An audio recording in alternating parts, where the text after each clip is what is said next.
கர்த்தரின் சத்தம். கர்த்தருடைய நாமம் உயர்த்தப்படுவதாக. கிறிஸ்துவுக்குள் அன்பானவர்களே, இந்த நாளிலும் கர்த்தரின் சத்தம் ஒன்றை நாம் கேட்போம். சகரியாவின் புஸ்தகம் 3வது அதிகாரம் 9வது வசனம் இப்படி சொல்லுகிறது: இதோ நான் யோசுவாவுக்கு முன்பாக வைத்த கல், இந்த ஒரே கல்லின் மேல் 7 கண்களும் வைக்கப்பட்டிருக்கிறது. இதோ நான் அதன் சித்திர வேலையை நிறைவேற்றி இந்த தேசத்தில் அக்கிரமத்தை ஒரே நாளில் நீக்கி போடுவேன் என்று கர்த்தர் சொல்லுகிறார். நான் இந்த வசனத்தை வாசிக்கும் பொழுது எனக்குள்ளே வந்த ஒரு எண்ணம், ஒரே நாளில் அப்படின்னு போடப்பட்டிருக்கிறது.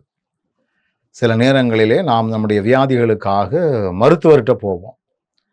அவர்கள் நீங்கள் ஒரு நாள் விட்டு ஒரு நாள் வாங்க, அடுத்த முறை வாங்க, செக் பண்ணி பார்ப்போம், அதுக்கு பிறகு வாங்க, எப்படியும் உங்களுக்கு இந்த வியாதி சில நாட்கள் இருக்கும், 10 நாள் கழிச்சு வாங்க, 10 நாள் மாத்திரையை போடுங்க, இப்படிலாம் சொல்லுவாங்க. ஃபிசியோதெரபிஸ்ட்டை போனால் கூட நீங்கள் காலையில் தடவை வரணும், 4 நாள் தொடர்ந்து வரணும், அப்படி இப்படின்னு சில காரியங்களை சொல்லுவாங்க. வசனம் என்ன சொல்லுது? நம்முடைய ஆண்டவர் ஒரே நாளில் எதை நீக்கி போடுகிறவர்? நம்முடைய ஆண்டவர் அக்கிரமங்களை நீக்கி போடுகிறார். எவ்வளோ பெரிய பாக்கியவான்கள்னா, எவ்வளோ பெரிய ஸ்லாக்கியம் உள்ளவர்கள்னா, எவ்வளோ பெரிய ஆச்சரியம் மிகுந்தவர்கள்னா, ஒரே நாளில்.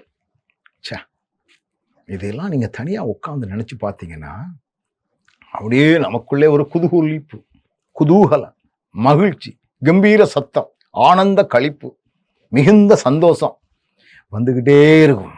ஆண்டவர் என்னுடைய அக்கிரமங்களை எல்லாம் ஒரே நாளில் அதே வேளையில் மாற்றி அமைக்கிறார்.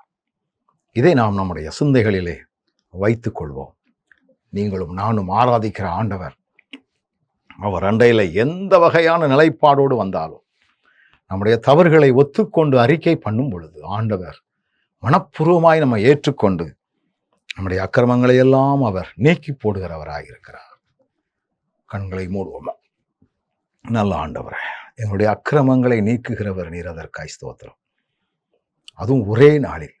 எவ்வளவு பெரிய பாக்கியம் உள்ளவர்கள் நாங்கள். எந்த விலைக்கரையும் இல்லாமல் அர்ப்பணிப்பு என்று ஒன்று வந்தாலே தானாகவே நீக்குகிற கர்த்தர். இதை புரிந்து கொண்டு வாழ எங்களுக்கு ஞானம் தாரும். இயேசுவின் நாமத்தில் பிதாவே, ஆமென்.